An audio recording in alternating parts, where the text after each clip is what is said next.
بسم الله الرحمن الرحيم. الحمد لله والصلاة والسلام على خير خلق الله محمد وعلى آله وصحبه ومن والاه.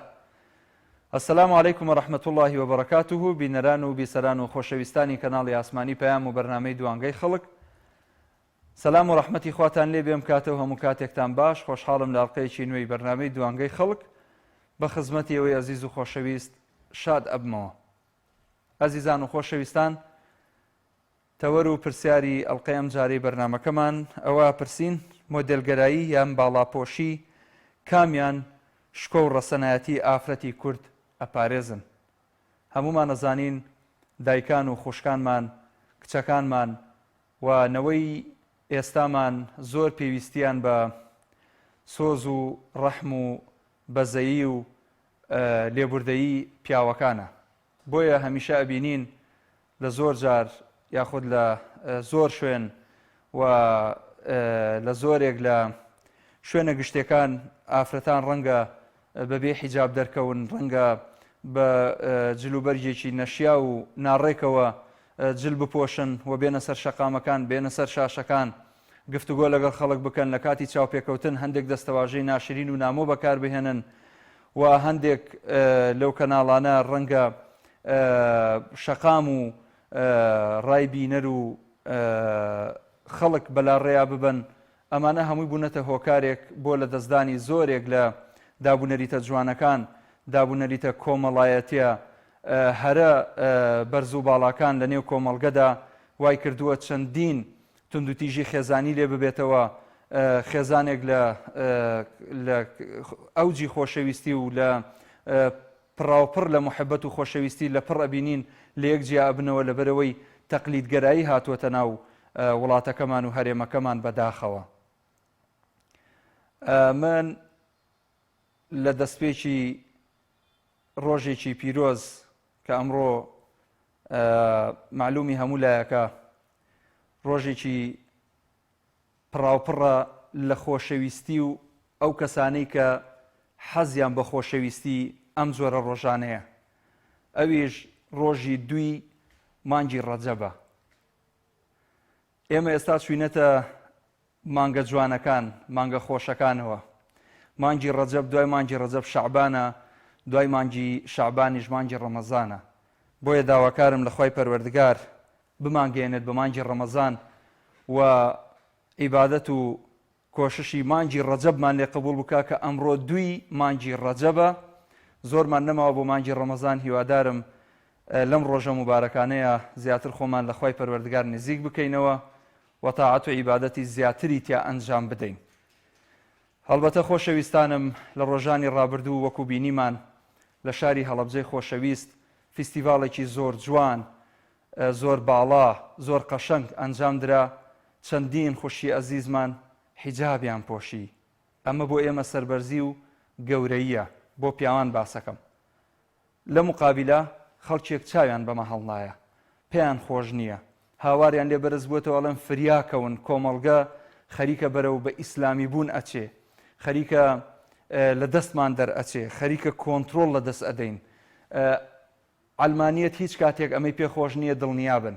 بۆیە ئەوەی کە ئێستا بینەرمە هەر خوشتێک، هەر بەڕێزێک، هەر دایکێکی ئەزیز تا ئەمڕۆ بڕیاری باڵاپۆشی نەداوە، من سوپاستان ئەەکەم، دەستخۆشیتان لێ ئەەکەم، دوعای خێرتان بۆ ئەەکەم کە خوای گەورە هیدایەتی ئێمەش و ئێوەش بدا، بەڵکو بگەڕێنەوە سەر ڕێگە ڕاستەکە وەکو خوای گەورە فەرمانی پێکردوین، فەرمانی خوای پەروەردگار و پێغەمبەری نازارمان صلی الله علیه وسلم جێبەجێ بکەین. ئەگەڕێمەوە سەر تەوەری ئەڵقەی بەرنامەکەم: مۆدێلگەرایی یان باڵاپۆشی کامیان شکۆ و ڕەسەنایەتی ئافرەتی کورد ئەپارێزن؟ هەڵبەتە ئەم تەوەرە لە تۆڕی کۆمەڵایەتی فەیسبوک دەنگدانەوەیکی زۆر زۆری هەبوو.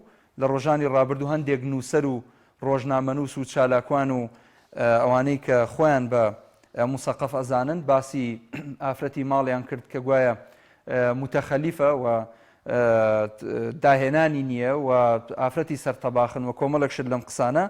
ئەمە وای کرد کە نیگەرانی لە شەقام دروست بوو، عەفوەن لە تۆڕەکانی کۆمەڵایەتی دروست بوون. هەر کەسە و لە ئاستی خۆیەوە وەڵامی دایەوە. بەشێک لەو کۆمنتانەی کە هاتوون لەسەر ئەم بابەتە من ئەیان خوێنمەوە. مەولود محەممەد نووسیوێتی بە دڵنیاییەوە حیجاب و باڵاپۆشی ئەسڵی ڕەسەنایەتی کووردە. ڕۆشنا ئەحمەدی ژەڵێ بێگومان باڵاپۆشی، پەروین حسەینەڵێ بێگومان باڵاپۆشی سەربەرزی و سەرفرازیە بۆ ئافرەتان. داهیان سیروانی ژنووسیوێتی بێگومان باڵاپۆشی زۆر جوانترە لەوەی کە نیوەی لەشت بە دەرەوە بێت. مافی ئافرەتانی ئێمە زۆر بە هەڵە لە ئازادی تێگەیشتون. کامەران محەممەد نووسیوێتی باڵاپۆشی جلوبەرجی ڕەسەنایەتی ئافرەتی کووردە. محەممەد علیەڵێ باڵاپۆشی شکۆی ئافرەتە. کاوە محەممەد دەڵێ بە دڵنیاییەوە باڵاپۆشی ڕانیەوەهاب نووسیوێتی باڵاپۆشی بە تەنها نابێت، دەبێ وەک ئەوە بێ کە خوا ئێوێ نەک تەنها بۆ دەستخۆشی بێت، دەبێ هەموو جار هەموو مەرجە شەریعەکانی تێدا بێت. هەردی حەسەن نووسیوێتی بێگومان باڵاپۆشی ڕەسەنایەتی کووردە و گۆنابەرزنجی نووسیوێتی باڵاپۆشی تەنها باڵاپۆشی نیە بەڵکو بیرپۆشینە، دەستپۆشینە لە هەموو خراپەیەک. فەخرەددین نووری نووسیوێتی باڵاپۆشی شکۆی ڕەسەنایەتیە. بوشرا نازم نووسیوێتی باڵاپۆشی نەک بۆ کورد بۆ تەواوی جیهان شکۆیە. پەروا بەرزنجی نووسیوێتی باڵاپۆشان براوەی هەردوو دنیا نمونەیان زۆر بێت یاخوا. سەدا عەلی نووسیوێتی ئافرەتی ژیر دەزانێ گەورەترین ئازادی ئاسوودەیی لە باڵاپۆشیدایە نەک جلی ناشەرعی. دیمەن عومەریش نووسیوێتی باڵاپۆشی زۆر جوانە، تەنها و تەنها لەبەر خاتری خۆی گەورە بێت. بەسخوا لە خۆت ڕازی بکەی، بەسخوا لە خۆت ڕازی بکەی، هەموو شتێک بۆت تاو نەکراوە دەبێت ئینشاءالله. لە عربەتەوە باوکی مینا وەرەگرم یەکەم پەیوەندی. باوکی مینا فەرموو. فەرموو باوکی مینا. سڵاوی خواتان لێبێ. سڵاوی خوا لە جەنابەت باوکی مینا. باشی زۆر سپاس مەمنونم جەنابەت چۆنی؟ تەوەرەکەمان لەسەر چی بوو؟ گیان تەوەری ئەمڕۆمان لەسەر خۆشەویستی بوو؟ نەوەڵا باسی مۆدێلگەرایی و حیجابەکەین. وەڵای ئەوەی کە ئیمڕۆ ئەو گوزارێ نازانم مۆدێلگەراییە حیجابە. تۆ ئەتەوێ قسە لەسەر چی بکەی؟ وەڵای لەسەر حیجاب. فەرموو. وەڵای نازانم ڕۆژگاری ما خەڵکا بینی کە حیجابە هەر حەزەکەی ئەگەر توێویش بی حەزەکەی لە چ کەوێ نە بە جوانی کا بەڵام منێ کەسی شەبینی کە حیجاب ئەکات بە شێوازێک ئەیکات نازانم تەریق خەریتەوە کە چی دەماڵ و خێزانی خۆت بڵێ لە چ بکە. بەڵێ تۆ خۆت لەگەڵ حیجابە یان لەگەڵ یانیت؟ سەد لەگەڵ هەموو ئافرەت بەس بە پۆشتەی و پەرداخی جوانە. دەستە خۆش بێ خوا پاداشت باتەوە. سوپاسە دەکەم بۆ پەیوەندێکت سەرکەوتوبی. چێ لە دووهۆکەوە؟ کاک مەحموود. کاک مەحموود فەرموو. چۆنی کاک مەحموود گیان باش ئینشاءالله؟ ئەجمەعین گیانی من گەلێک سوپاس. بالنسبة أو حجاب من حجاب شو واجبك الشرعية. بلى. أما أنا تجي موديل وما موديل أو مقصده وأنا هو جنكت ما وكتشت ما بأخلاق بن. بلى. رجعت خود بجم ابني موديل بوميك أنا ظالبي كمقصده وأنا مقصدك سخيف ومقصدك رزالته كتو جنت ما بأخلاق بن. رجعت بجم حجاب واجبك الشرعية أو دلباتك كردي جنكا يديكو دقيرنا يتسكرون. بلى. بس أباد بين محاربة أخلاقك المجتمع نهلا دين نهلا عقيدة نهلا أخلاق نهلا خيزان نهلا تشتك مش هميرا خبرت له دي ملكي رجعت بجم حجاب يومهنا وجنجم جنجم تشكيلو وأما موديل بوشاه كعلم كتطور كأبي في جاتينات موديل في جاتين على عشرة تطورات موديل هذا أو في جاتيه. السلام عليكم ورحمة الله وبركاته. عليكم السلام ورحمة الله وبركاته. سپاس بۆ تۆش کاک مەحموود جان. باوکی وەردە وەرەگرم لە ڕانیەوە.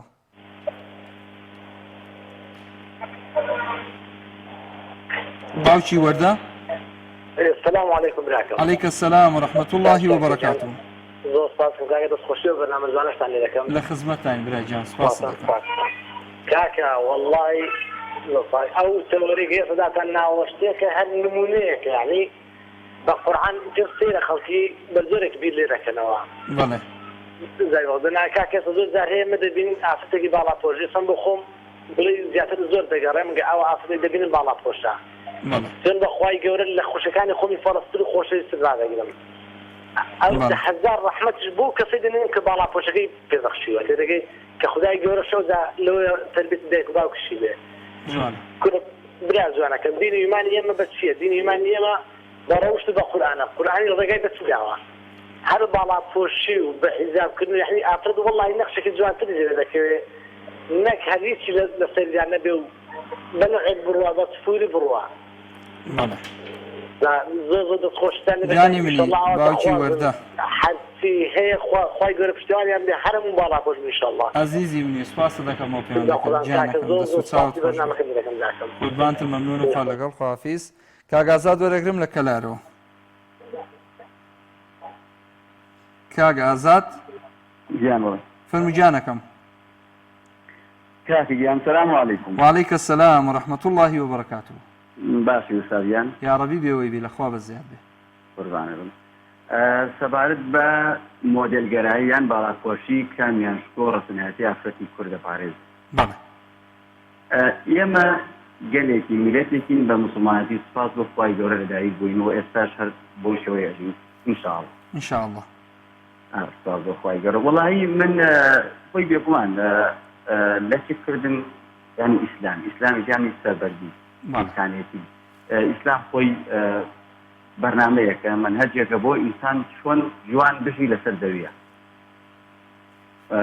من جارێکیان مامۆستایەکمان شتێکی بۆ گێڕامەوە کە بۆ خۆی لە بەرنامەی زەدارتە گوێگە بوو لە کەناڵی NBC بوو پێمەوە پەخشەکرا شتێکی زۆر جوانی باس کرد کە ئیتر سام بڵێم دقیق بەم بابەتی لەچکردنە وتی گوێم لێ بووە ئەو ئافرەتانی کە دانیشتن لە وەڵە کەپیتانی دیتۆرگەس دۆتیە من قژم ئەڕێتەوە ئەوەرێ با بڵێن ئەوەرێ بەڵێ دێتەوە حەلی من چییە؟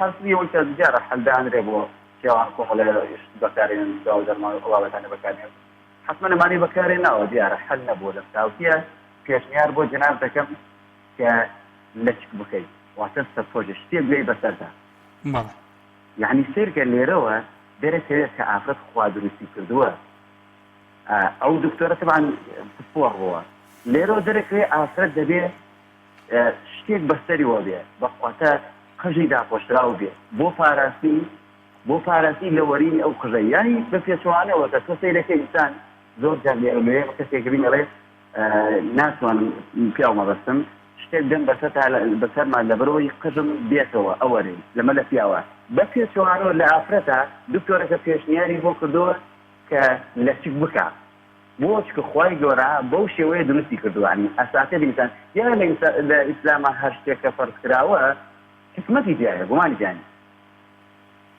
لێو بۆ دەرەکەوێت کە لەچکردن ئەساسیاتەکە بۆ ئافرەت وەسەلام عەلەیکم وعليك السلام ورحمة الله وبركاته بيشوي دلنيا خان ورقم لسي صادقوا السلام عليكم وعليكم السلام ورحمة الله وبركاته من دخوشي برنامج ثاني لكم وجبادار إن شاء الله نموني أتفانها زور سپاس خوالي رازي بدلنيا خان قصد شي لسرت ورا كمان والله من سبارك بحجاب إن شاء الله خواهي جورا نمونان زيادك وهر زور يجبن إن شاء الله خواهي جورا مع حزاني ئەم زۆرە کەسانەی کە بەم شێوازە قسان دەکەن لەسەر حیجاب و ئافرەتی ماڵەوە ئینشاءڵڵا خوا هیدایەتیان دەوڕێ ڕاستە نیشانە ئەمە زۆرە کەسێکن کە زیلی ئێستا پەروەردەکەن بەڕاستی ئەمە من سەخافەتیان پێ ناڵێ هەزاران کەسێ ئافرەتی ماڵەوە و چەندەها کەسی لەسەر ڕێگای ڕاستێکەوە دەژێنی بەڵام ڕێی ڕاستی نیشانەدا بەڵام ئەمانە بە شێوازە قسە ئەکەن کە هەزاران کەس دەخوان تووڕە ئەکەن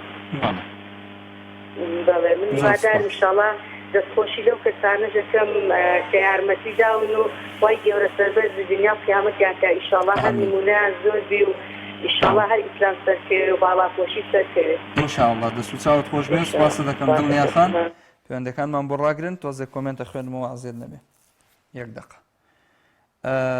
فەوزی حسەین نووسیوێتی بێگومان باڵاپۆشی چقڵی چاوی دوژمنانە هەژار عەبدوڵڵا نووسێتی باڵاپۆشی تاجێکە کە خودا بە ئافرەتی داوە و نیعمەتێکە کاک بەکر ئیبراهیم ئەڵێ سڵاوی خوای گەورە بۆ هەموو مسلمانانی ئەهلی قیبلە، سڵاوی خوا لە جەنابیشت.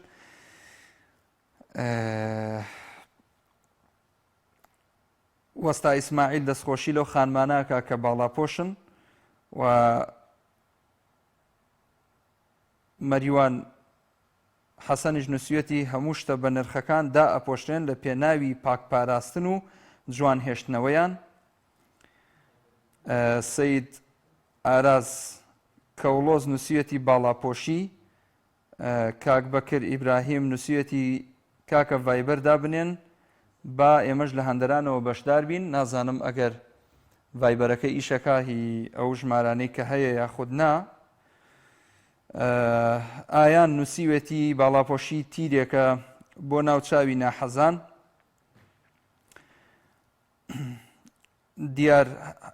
دیار حارز نووسویەتی ئەو ڕۆژەش کۆمەندی کورد لە ناوچوو کە ئافرەتی مۆدێرن پەیدا بوو.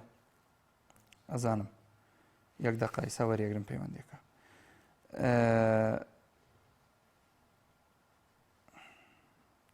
کاک حەسەن شێخ سعید نووسویەتی باڵاپۆشی، خەلیل ئیبراهیم نووسێتی ملەتی کورد شانازیەکە بە دینی ئیسلام و باڵاپۆشی.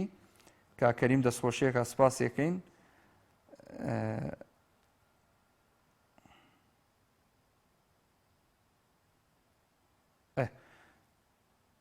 فاروق قادر نووسویەتی حیجاب و عەبا ئازادی و ئازایەتی ئافرەتە، حیجاب واتای مرۆڤ بوونی ئافرەت نەک سەیرکردنی وەکو کاڵایەک.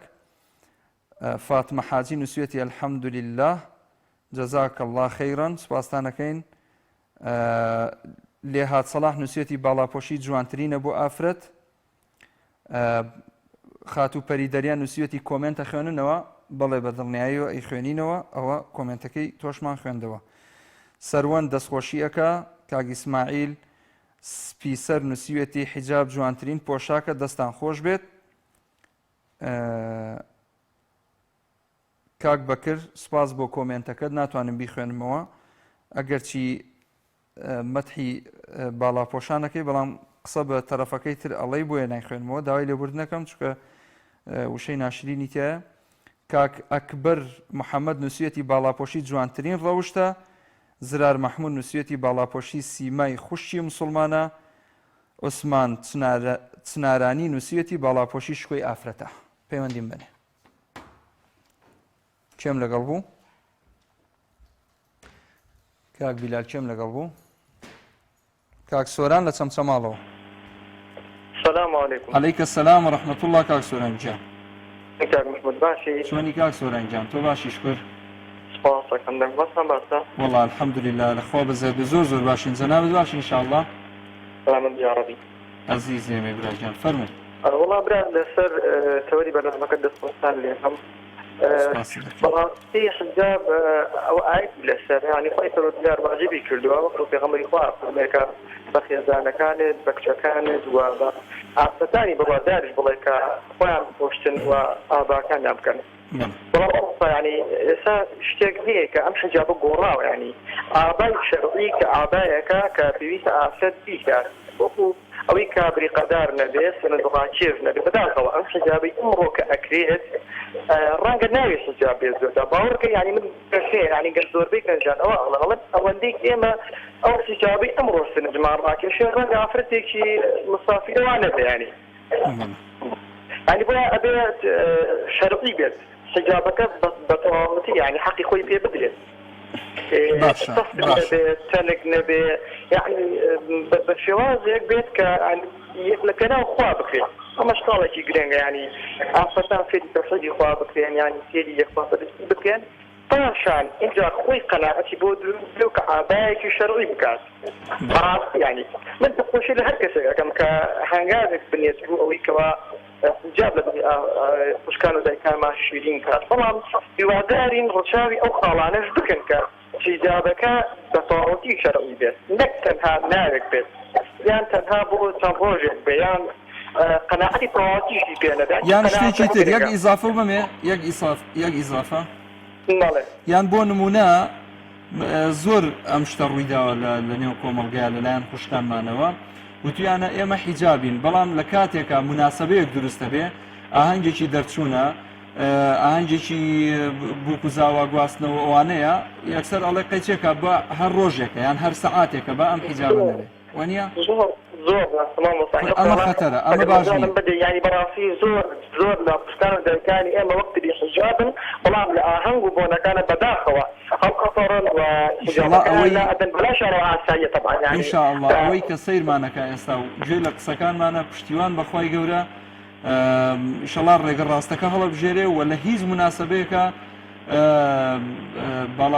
بڵێن ئەو باڵاپۆشەیە کە بڕیاری لێداوە ئینشاءالله فەرهامی ناکەوازی لە نایێنێ سپاس کاک سۆران گیان مۆفەق بیجانەکەم چێم لەگەڵ بوو باوکی باین لەگەڵ دەبنی خانم باوکی مانی سلام علیکم وعليك السلام ورحمة الله وبركاته ماوەسە محمود چۆنێ يا ربي عاقبەت خێر بی باوکی مانی دەست خوشی لێ دەست خوشی لێکە بۆ جوان هەڵی بژاردوێ سپاست ئەەکەم خۆی گەورە لە جەنابیشت ڕازی بێ یا ربی و خۆی واقعیان هەر بە هەموو جۆر لە جۆرەکان ئافر لە ڕاستیان بە تاپۆشراوی جوانە وایە بە تاپۆشای ئافر جوانە هەر بە هەموو شێوەیە لە شێوەکان سبحان الله هەر خۆی و خوای گەورە وای دانایستە بەڵام بەداخەوە کۆمەڵی ئافرەتوان هەیە خۆی شوبهێنێ بە پیا واتە جوبەرگی پیاوان لەبەرەکە شەرتی هەردلی کوردی وێ بەڵام لە زەکای تر یاخود پیاومانێ هەمە یان خۆی شوێنە بەژدان وە وڵی خۆ ناشینە پێوە زۆر ناشینە جوانە بەڵام من یەک داواکای لە جەنابتانەکەم ئەگەر تۆ بەرزی کەیتۆ پیتە بەرزفەتی کەناڵەکانەوە بۆ نمونەمەیتە پەیامە پێدێ بانگەوازە هەر هەمویان نازانم یەک لێک ئەخوێن بە پێچەوانەوە هەر هەمووشان بەرنامەی ئیسانتە جێخکەن و بە ئاەت و بەسوود و بە قورئان تێرنیوە لەبەرەوەی کە خەڵک تۆزێ لەمانە گومان پیاکە گومان ئایا بۆچی پەیام هەر بە قورئانە پێدە هەر بە قورئانە بانگەواز زەمان پێوە بەڵام کەسی تۆزێ لێک قادن تۆزێ لێک ئەخوێنن بۆ نایکەنە یەک کەناڵی جوان و بەرنامەی جوان کە هەموو یەکنەوە یان یەک کەناڵێت بەڵێ یاخود یەک بەرنامە ئەو داواکاریەمانە ئەگەر بەڵکردنەوێ بیگەنە شوێنی خۆی بەسەر چاو کاک باوکی مانی گیان بەسەر چاو من ڕای تۆ شوەرەگرم ئایا بەڕای تۆ ئەم کەناڵانە هەر هەمویان بۆ منە پەیامە هەر ینی هەر بە ئاەتی قورئان و هەر هەمویان بەڵام کەسی بەداخەوەی ینی دژایەتی پیشان هاتیە ئەگەر بکرێ ئەم دژایەتێ نەمێنێ باوکی مانی بەڵە قوربان یەک نمونەی بچووک بۆ جەناب دێنمەوە 30 سانیە گوێم لێ بگرە بەڵە فەرموو ئێمە بەرنمەیەکمان هەیە بە ناوی سەدای زێڕین ئەم بەرنمەیە لە مانگی ڕەمەزانی پیرۆز لە 30 ڕۆژەکەی مانگی ڕەمەزان دابەزێ باشە ینی پەخشەکرێ باشە ینی ئێمە جاری وا هەبووە تەکلیفمان لە قورئان خوێنێک کردووە بە حکمی ئەوەی سەر بە ڕۆتێکی جیاوازە تەکلیفمان لێ کردووە نەهاتووە وەک نەهاتووە دواتر خۆم لە مەزلیسا خوا شاهیدە خۆم لە مەزلیسا باسم کردووە وتیانە دەی ئەگەر بێت بۆ ئەو شوێنە ئێمە بە هەموو تەمەنمان گوێی لێ ناگرین سەیری کە ئێمە گرفتمان لەگەڵ هیچ کەسێکان نییە ئەم کەناڵی پەیامە کە من ئێستا قسەی لێوە ئەەکەم ئەگەر سانسۆری هەبێ و بڵێ بۆی نییە کەسێک مسلمان بێ مسلمانێکی ڕاستەقینە بێ بۆ خوا سوڵحاو بێ ڕاستگۆ بێ دەسیسەی لە پشت نەبێ بەکار نەهێنرا بێ شەقام بەلا ڕێیان نەبا واتە وەلحاصل ئەگەر ئەمانەی نەبێ باوەڕم پێ بکە هیچ کەناڵێک لە کوردستان بە تەحەداوە ئەیڵێم ئەوەندەی کەناڵی پەیام سنگی فراوان نییە بەرامبەر بەهێنانی میوان بۆ ئەم ئستۆدیۆیە ئێمە لە خزمەتی هەموو کەسێکین بەبێ جیازی سەبارەت بە کەناڵە دینەکانیش ئێمە هیچ کێشەمان لەگەڵ هیچ کەناڵێکان نییە هەمووی بە برا گەورەی خۆمان نەزانین ئێمە خۆمان بە بچووکی هەموو کەسێکیش ئەزانین ئەوە حەقیقەتەکە ماوەسەگیان قسەکەی جەناب و زۆر ڕاستە من نەموتوە ینی کە گوای ئەم کەناڵی ئێوە ئەزانم لە تۆ تێگەیشتم لە تۆ چاک تێگەیشتم من باش لە جەنابەت تێگەیشتم حەقی خۆتە تەواوە منیش پێم خۆشە هەمووی بکرێ بە یەک کەناڵ و وا ئەزار ماوەسە محموود ئەمە تەنها داواکاری من نییە لەوە ئەچێت داواکاری 100,000 کەس بێ قسەکە زۆر جوانە ئێمە لە خزمەتین لە خزمەتین وڵی ئەو هاوڕێ دەرهێنەریشم قسەیەکی جوانی کرد ئەڵێ بۆ 1000 کەناڵ هەبێ بۆ بەلا ڕێیابردننی خەڵکو و بڵاوکردنەوەی ئەلمانیەت و لادینی لە کاتێکە دە کەناڵی ئیسلامی نەبێ بەس کاک عادل ئەوەی کە ئەم پیاوە بە ڕێزەمە بەستێتی ئەڵێ تەوحیدی خوتابە واتە بە یەک زمان بە یەک لەهجە بە یەک دین بە یەک ئاەت بە یەک فەرموودە هەمووی پێکەوە ئێمە ئەوە ئێمە ژواڵین ئێمە ژەڵێن بگەڕێنەوە دینی خوا و ئەم کەناڵە وانییە کاکەجان اینجا ئەوە واقعەکەیە بەڵام خەڵکێکی تر ڕەنگە ئێمەی قبول نەبێ ئێمە خەڵکمان قبولە خەڵک ئێمەی قبول نەبێ ئەوەش وا ئەکا مەسەلەن دەستێک لە پشتیەوە بێ حەز نەکار ڕێکەوێ لەگەڵ ئێمەیە و ببێ بە یەک خوتاب ئەوەی واقعەکە ببورن درێژەمان پێدا دایکی مالی وەرەگرم لە ڕانیەوە قەتع بووە داوای لێبوردن لە دایکی مالیکەکەین گردمان نازاکە خوشکە گەورەکەم کا قادر وەرەگرم لە قەزای خەبات. السلام عليكم. عليك السلام ورحمة الله وبركاته. السلام عليكم. دوباره وعليكم السلام ورحمة الله وبركاته. بامو سايب الرئيس بالنسبة لي عفرت. بلى. نبت عفرت عفرت وبياوجي دابوشي بي ولا كم أم خوي دوري شمنيا عندنا علميش نازانم بس ثمنهم 10 سال بو هسه شي 2 سال او وقتاي هكا جينا قورينا فينا بحياة شو دافوشي بو همو اسلامية بافرتا وبفياوي شوا دەست و چاوت خۆش بێت تێبینێکی جوانە ئێستا پیاوەیە شوتی لە پێیا سێچارێکی لە پێیا ئەوەجی غەڵەتە نەی لە بڵێن ئافرەت و ئافرەت و پیاویش چونکە پێغەمبەر صلی الله علیه وسلم يقول پیاو وەکی ژن لە خۆ مەکەن ژنیش وەکی پیاوی لە خۆ مەکەن جوانە جوانە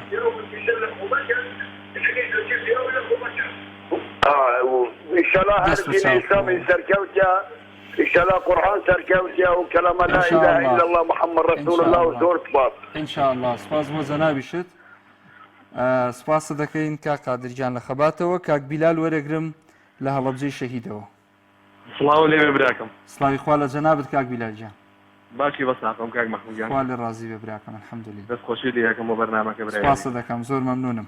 یاخوا سەلامەت بێ. وەڵاهی براژیان دەستخۆشی دێکم بەڵام قسەکە زۆر جوان و بۆ مەسەلەی ئەو کەناڵانە 1 ملیار کەناڵ هەیە نەدەداین بۆ بڵاوکردنەوەی فاحیشە و بۆ بەلارڕێیابردننی گەنجان بۆ نازانم ئیتر ئەوەی بۆکان زۆرن هەتا ئاخیری قەی ناکات کێشەنێ بەڵام دوو کەناڵە بێ بۆ خوایشکە دوو کەناڵە بێ ڕەوشتی مناڵەکانمان جوانکە یعنی ئەبێ ئیتر ئەم کەناڵانە هەموو دنیای لەسەر بێمە بۆ ئەم کەناڵە وایە و ئەوە بۆ ئەو کەناڵەدا ناخرێ و ئەو بۆ نابن بەیەکا کە من حەز دەکەم 30,000 کەناڵی ئیسلامی هەبێت هەرکەس لە بوارێکە بواری خوایشکە بەس نییە شتی جوان بڵاوەکاتەوە.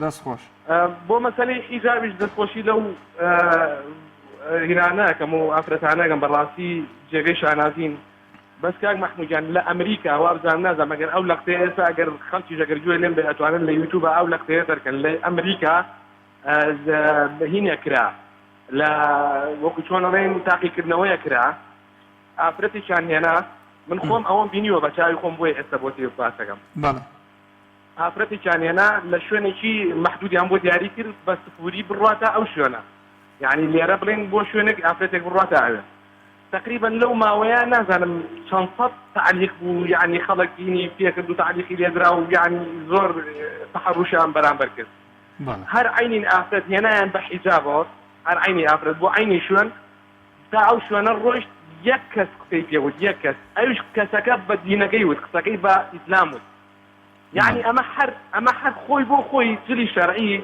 حجاب لصدى بقناعتي منه يعني الدنيا بهرواشة لصدى أن ودو تينتي كشيء لسرعة تدخل إلى باب راسي هربا حجابك كتن جوانا كاك بيلالجان موفق بي إن دست و چاوت خوش بي قربانه بم سپاس بو پەیوەندیەکەشت عزیزەکەم ئەزماین انشاءالله سپاس دەکەم کاک عەبدوڵڵا وەرەگرم لە پیرەمەگرونەوە. السلام عليكم. عليكم السلام ورحمة الله. كاتت باش خوشي وبرنامج ديالك. همو كاتت باش سپاس دەکەم زۆر مەمنونم. ابراهيم الرياضي والله جاب باڵا پۆشی ئافرەتان بە باڵا پۆشی و جوانن باڵا پۆشی دەستورێکی شەریعەتی ئیسلامیە ئەوەی کە ئێستا احترام و ڕێزم بۆیانەی ئەگەر سەری ڕووتە و سینگ و لینگی ڕووتە ئەمە ئەگەر ئەوە مۆدی لە بەڵا بەهار تۆزە شەرم لە خوا بکەن لەبەر خوای گەورە نەهیلێ کردو حرامی کردو ئەو شتانە باڵە پۆشی شتێکی جوانە بۆ عافرەتان عافرەتی ڕوود فرنجی گەنج و لای ڕادەکێژێ زیاتر تووشی چاوگێڕی دەکا هەزارەها مدفعی بتەقێنە بەرەو ئیسلام فقط ئەوەی تەعسیری لناکە عافرەتی ڕوود و قوت و بەرەڵای بخێن نابێ هەموویشان مەقصدم لەوەی نییە ئایا بێڕەوز بن بەڵام بە شەرع بێشەرعیە ڕوود و قوتی باڵە پۆشی ئیسلام دایناوە حافظ بێ باڵە پۆش بێ بە حیا و حورمەت بێ بەنابای پێویستەی موچاو دیار بێ بەڵام گلێکم لە ئێوە هەیە ئەگەر گوێ بگری بەڵێ لە خزمەتم ئێمە پەروەردگارێکمان هەیە هەمومان ئەوەین پێغەمبەرێکمان هەیە درودی خوای لەسەر بێ ئەیپەرستین قورئانێکمان هەیە خوا پەرستین جۆراڵی پێغەمبەرین بڵێ هەر یەکەی بەڕێچەکیدا دەڕوا ئەوە کۆمەڵ ئەوە یەکگرتو ئەوە بزوتنەوە ئایا ئەگە هەمووتان کەناڵێک یەکدەنگتان هەبێ هەمووتان یەکدەنگ و یەک ڕەنگ بن لەوانەیە هێز و قەوەتێکی زۆرتر بەتانە بێ خەڵک دەنگ و بتمانەتان زیادر پێ بکە بەڵا هەر یەکی بە هەواشی دەخوێن بە ئیسلام وشان حیزبی ئیسلامیدا مام عەبدوڵڵا بەڵێ ئەدی بۆ لە مقابلدا یەکێتی هەبێ پارتی هەبێ گۆڕان هەبێ شیوعی هەبێ حسک هەبێ زەحمەتکێشان هەبێ هەزار کەناڵی تریش هەبێ بۆ ڕوبەڕووبوونەوەی ئەم دینە جوانە بەڵام کۆمەڵ و یەکگرتو و بزوتنەوەی ئیسلامی و کەناڵی پەیام و سپێدە و ڕابوون و ئانە نەبێ قوربان قسەکەت جوانە بەڵام ئێمە یەک پەروەردگارە یەک خالقمانەیە یەک بەرنامە و قورئان و ئیسلام یەک ئیسلامە پێویست دەکا ئەو هەموو سوەی لێبێتەوە ئەوان تەبعی ئەوان حیزبێکی عیلمانینە هەر یەکە بە ئاوازەی دەخوێنێ گوێی پێمە دە مام عەبدوڵڵا با خزمەتت بکەم خەڵک ڕاکێشێ مام عەبدوڵڵا بە شێوەیەک بەڵام مەسەلەی ئیسلام یەک ئیسلامە یەک ئاڵای ئیسلامانەیە یەک خوایە یەک پێغەمبەرمان هەیە درودی خوای لێبێ یەک قورئانمان هەیە صلی الله عليه وسلم هەموو کەناڵی هەبێ ئەو هەموو ڕاگەاندنە و هەر یەکە بەلایەکیدا هەرێکی بۆ لای خۆی ڕاکێشێ تەواوە دەست و چاوت خۆش بێ ئەمڕۆ من حەزم بە ڕەنگی ڕەش نییە حەزم بە ڕەنگی سپیە حەزم بە کەناڵی پەیام نییە حەزم بە کەناڵی سپێدەیە سەیریکەم ئاساییە ئێمە گرنگ ئەوەیە ئامانج بپێچین گرنگ ئەوەیە ئەم دینە جوانە وەکو خۆی بگەێنین نەیشێوێنین واتە ناشرینی نەکەین ئەم دینە دینی سەماحەتە دینی یوسرە دینی ڕاستگۆییە دینی بۆ خوا سوڵحانە نەک دینی بەلا ڕێیابردنی خەڵک بەڕاستی ئێمە ئامانجمان ئەوەیە جا ئیتر کۆمەڵ بیکە یەکگرتو بیکە بزوتنەوە بیکە حزبی ئیسلامی بیکە هەر کەسێک بیکە گرنگ ئەوەیە ئامانج بپێچێ مام جەوهەر لە کۆیەوە فەرموو هەموو کاتت باش جێ لە من ڕابگرە بە تەواوەتی فەرموو کورد هەمووی مسلمانە بەڵێ کورد هەمووی بە ئەخلاق و بە وجدان و بە شەرەفە با بگەینەوە سەر ڕەتەلەکی ئەساسەکەی لە دوای نەوەتویەک بۆ وایان لە کورد کرد ملەتیان دەرسی کرد دەربەدەر کرد نەهامەتی کورد کوشتن دژمنایەتی ئەمن استخبارات ئەوەی خوا پێی ناخۆشە ئێچەتی فاکی پێیان کرد ئێستا کە جاران لە بەغدا حەسەحەدری مەلها هەبوو ئێستا لە کوردستان لە محافەزەکانی هەولێر و سلەیمانی تویست هەیە ئەوە کێ وای دەکا یەک تورکە دوو ئیستیعمارە سێ ئێچەتی فاکیە ئەوانە دەیانەوێ خەڵک بڵێ چۆن ئەو ملەتیان بەرەو هەڵدێ برد بەرەو برسێتی و نەهامەتی و ئێستاکە وایان لەو ملەتەی کردێ بە سەد مانگ مەعاسێک بدرێ پێی بقوڵ بکرێ پێی قبول بکرێ کابی ملت بەرپرسیاری سەرەکیە هەمووی هێزە سیاسەکانی کوردستان بەرپرسن هەموو ئەحزابە سیاسەکان هەموو سەرکردەکان بەرپرسن کەس نابی خۆی لەو مۆزوعەت باتە دەرێ من داوا لە بە زووترین کات داوا لە کۆمەڵی ئیسلامی دەکەم کۆنگرێکی پێشەوەی ئەو کۆنگرێت ببەستی کۆنفرانسێکی نێونەتەوەیی هەرچی ئیسلامی کوردستانە کۆی بکاتەوە بە هەموو ئەحزابە سیاسەکان و چەپە و ڕاستە هەرچێ بێ چارەسەری کێشەی کورد بکات ئێمە بە قسە پێمان ناکرێت ترک دەوێت کوردستان داگیر بکە عەقدی 50 ساڵەی یەکێتی پارتیە یەکێتی پارتی دەوێت کورد بەرەو هەڵدێر ببا بەرەو نەهامەتی بردیا بەس مایە لە شارەکان حاساری وەکو سەردەمی شای دەواازەی بێ ئەخلاقی دانێن ئەو دوو حزبە بێ ئەخلاقن کوردیان بەرەو دەیانەوە بێ ئەخلاقی ببن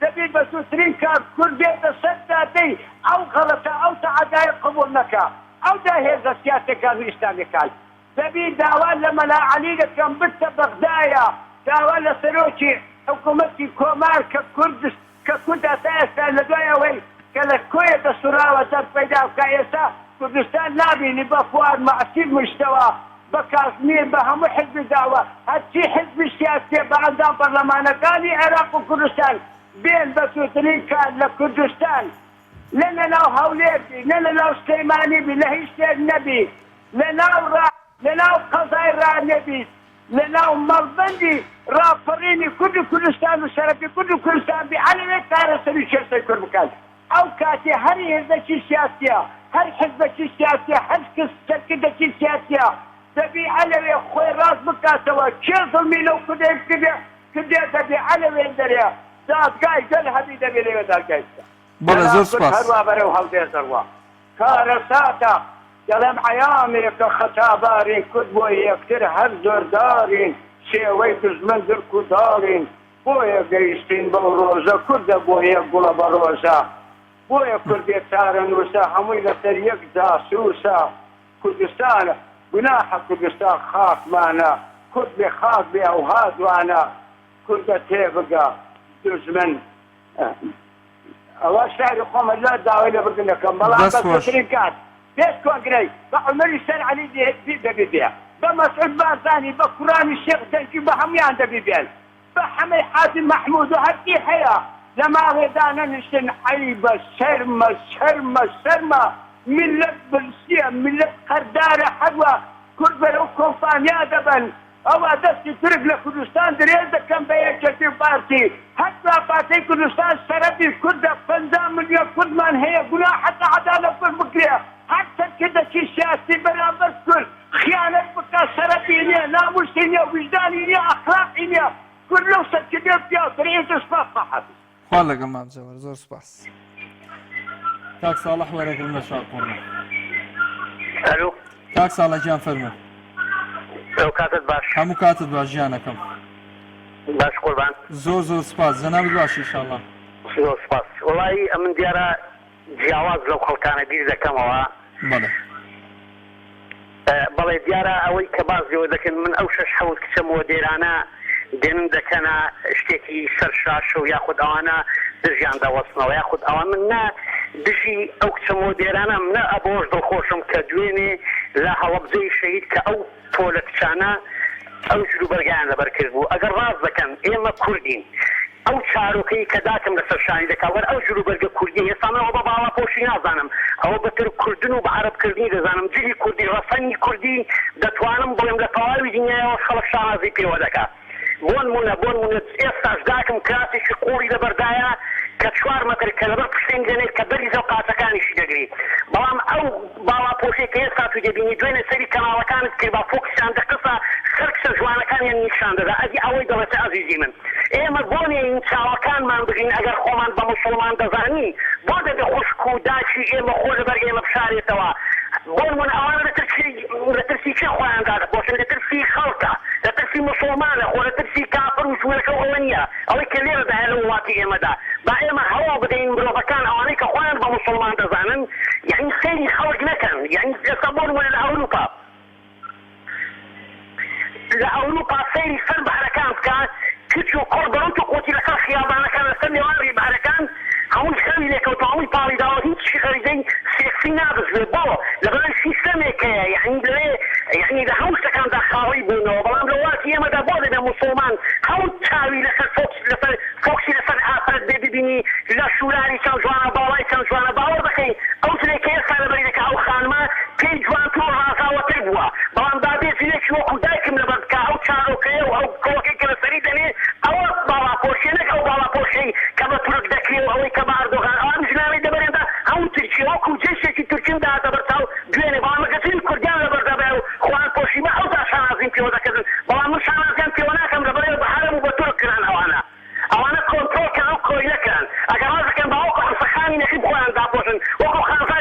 کۆمەڵکەم لێداخەنەوە. سپاس کاک ساڵح، یا ڕەبی خوا هیدایەتت بدا. وەڵی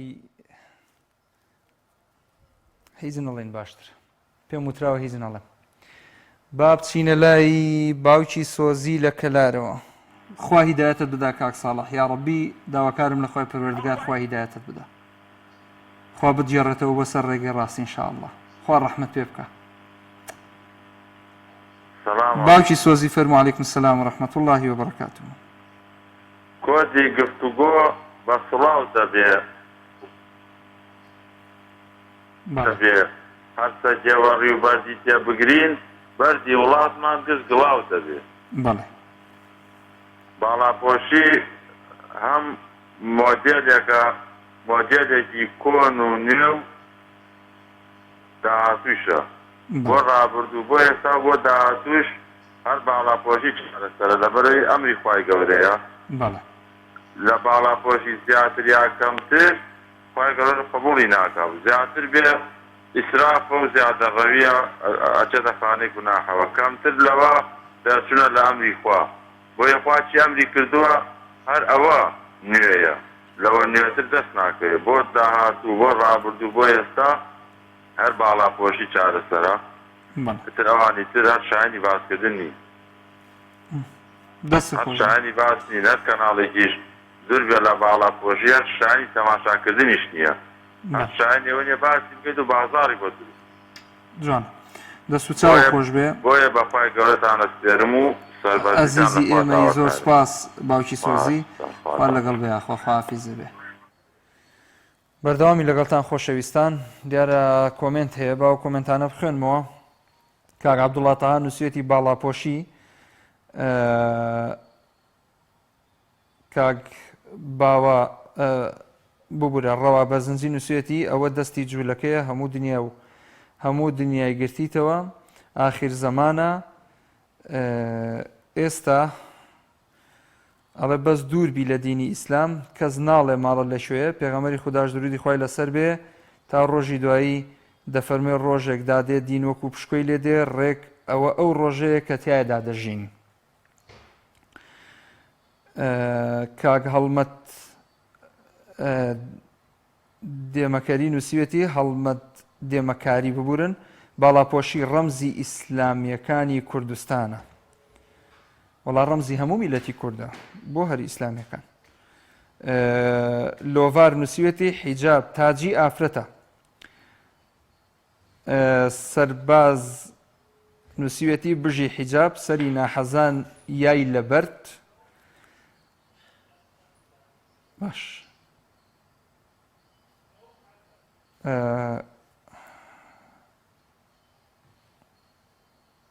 با کاک ڕەوف وەرگم لە عەربەتەوە. کاک ڕەوفجان ئەلۆ فەرموو کاک ڕەوفجان. بەڕێزەکەمم کاتە باش. هەموو کاتە باش. کاک مەحموودجان گیانی من. کاکە بەڕێزەکەم تۆ زۆر بەڕێزی، باڵاپۆشیش نییە، شتێک نییە هەموو کەسێک گاڵتەی پێ بکە. بۆ گوێگرن لەو هەموو ناکەس بەسێکەوە گاڵتە بە باڵاپۆشەکات. من لە ماڵی خۆمە زۆرم پێ ناخۆشەکە و ساڵح نازانم کوێیە گاڵتە بە باڵاپۆش نەبێ نییە، ئەم دنیا نییە، لەسەر هیچ بەر نییە. وایە گومانی تیان نییە. وەڵای ئێمە ئەڵین بۆ نمونە یعنی خەڵکێک ئەگەر قسەیەک بکار ئەوە نەمان بۆ پێکردن. جان کاک ڕەوف. بەڵێ کاک مەحموودجان، من ئێستا خۆم نییە ماڵ و عایلەم هەیە، باڵاپۆشتی زۆر شانازی پێوەکەم.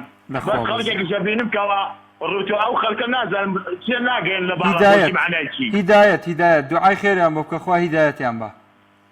وڵی تێکە خوا هیدایەتیان عەزەرەمە لێکە گاڵتە بە باڵاپۆش نییە، کەس حەدی نییە، خوا شایستەی هەیە، کەس حەدی نییە گاڵتە بە باڵاپۆش بکە،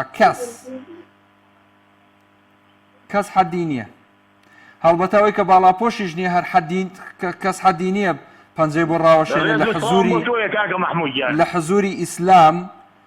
هەر کەسێک خۆی بە موسڵمان بزانێ باڵاپۆش ببێ و نەبێ، هیچ کەسێک بۆی نییە سنوور ببەزێنێ پەنجەی بۆ ڕاوەشێنێ، چونکە ئەوەشی کە باڵاپۆشە خوای گەورە هیدایەتی داوە باڵاپۆش بێ. داواکارم لە خۆی پەروەردگار ئەوەی باڵاپۆش نییە خوا هیدایەتی بدا مەرج نییە ئەوەی باڵاپۆش نەبێ خراپ بێ هەرگیز ئێمە لای خۆم زۆر حیرمام کاک محموود گیانی من ئاسایی وەریگرە چاوەڕاستە زۆر زۆرم پێ ناخۆش بوو ئەو بەڕێزێکەوە گاڵتەی بە باڵاپۆشە کرد و تاشیر بە باڵاپۆشەکە چونکە با پێ وڵم خەڵک نییە زۆرم گۆڕاوە نازانم بۆچی کاک ڕەوف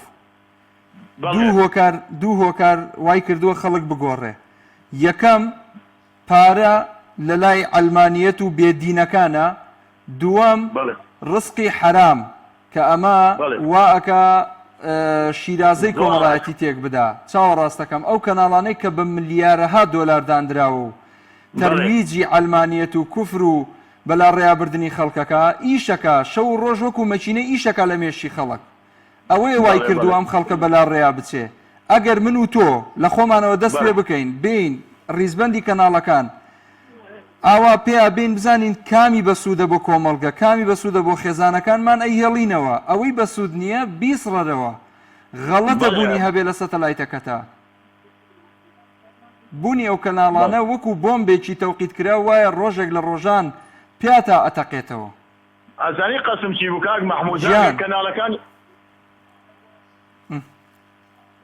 کاک محموود گیان جۆم لێتە کاک محمۆسا و کەناڵە ناشایستانە بۆیە و سنێ فلیمی کەوا دوو لە ڕووی کەناڵەکەنیە بەداخلاقی واکەنەوە خەڵک نییە کۆمیتی بۆ نووسێ و ڕێزسڵامیان بەس بەڕێزێکی وەکو تۆ کەناڵێکی ئاواز زۆر من دڵم پێ خۆشەکە باسی باڵاپۆشەکە زۆر داوا لە خواکەم خوا هیدایەتان بدات سپاسە دەکەین دەستی خۆش بە کاگرەوە گیان باوکی گەورە هیدایەتی بدا خوای گەورە لای نییە بەڕێز بیشەوە با قوربانە بووم سپاس دەکەم باوکی پەشێو کۆتا پەیوەندیە باوکی پەشێو جان بەڵێ سلام علیکم کاک محمود چاوەکەم لە خزمەتە باشی برابر دەکەم سپاسە دەکەم زۆر مەمنونم کاکە دەستخۆشی بەرنامەکە لێ دەکەم سپاسە دەکەم خوا لە ڕازی بێ خوا لە ڕازی بیارێت کاکە گیان لەسەرتەوەرەکەت هەند دەستخۆشی دەکەم بەنسبەت باڵەپۆشیش دەستخۆشی لەو ڕێکراوە لەو کەسە دەکەم کە هانی خوشکاندا هانی یافرەتاندا کە باڵەپۆشی بکەن ئەو کەسانێک کاوا یعنی زۆر بەنام ناشیرن جوانی یان تەلەفۆنتان بۆ دەکەن نازان چۆن بی دەکەنەوە ئەو کارەیە یعنی ئەوە عادی خوایە کە دەفەرمێ صم بكم حمي يعني ندى بيستن يعني نازانا موكات هم بيدك انا ولا يعني خوش ابو مسلمان دزانا بله يعني بالا افرد بالا بوش بو بعرب كردنا افرد كخوي داد بوشي خو شدني او بالا بوشي كبوشي حتى سرحن او بالا او برقي لبردابه لسك افرد سيرود بو سني اسا خوي دا بوشي كيده وتري بالا بوشي لازم شو بيدك هاتو كابلاك يعني ببالا بوشي دك وتري بعرب كردن ادي اگر تابويك لبركا يعني تيشيرت چی تصویر برکا بو پینا گوتری با انگلیس کردن با اروپا کردن بله دەست خۆش بێ سپاس دەکەم بۆ پەیوەندەکەت باوکی پەشێو کاتم نەما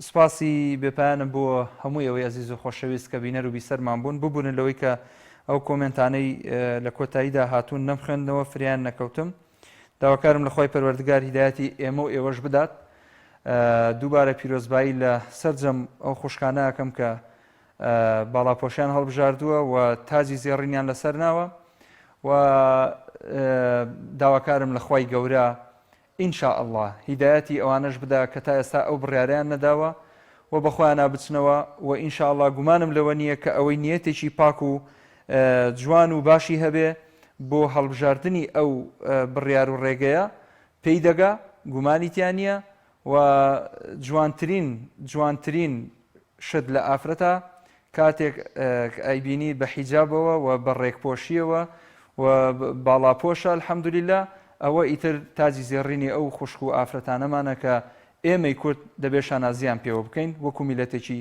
موسڵمان جا پێتان خۆش بێ یان پێتان ناخۆش بێ کورد موسڵمانە خوشکانی کورد و ئافرەتانی کورد موسڵمانن هەر حیجاب هەڵەبژێرن ئینشاء الله هەر ئیسلامیش براوەیە خواتان لەگەڵ